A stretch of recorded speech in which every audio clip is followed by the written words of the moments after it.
सगळ्यांचं माझ्या YouTube channel शब्दसाधक अजिंक्य दुर्गुडेमध्ये स्वागत करतो।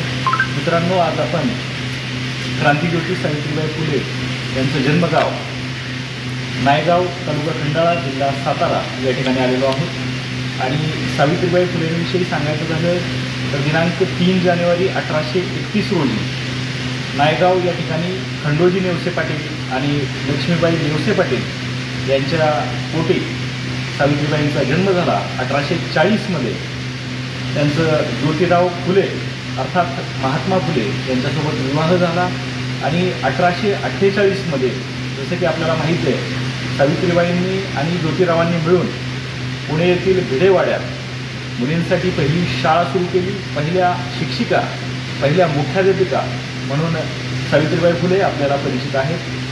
शिक्षणातील भरीव योगदानाबरोबरच सावित्रीबाईंनी सुबोध रत्नाकर, बावनकशी, काव्य फुले असे साहित्यिक पुस्तकं लिहिली, ग्रंथ लिहिले। ज्ञान नाही, विद्या नाही ते घेण्याची गोडी नाही, बुद्धी असून चालत नाही तयास मानव म्हणावे का, अशा प्रकारचं धाडसी विधान करणाऱ्या सावित्रीबाई त्या काळातील एकमेव अशा होत्या। आणि 1897मध्ये संपूर्ण भारतभर प्लेगची साथ पसरली आणि दिनांक 10 मार्च 1897 रोजी सावित्रीबाई हे जग सोडून गेल्या।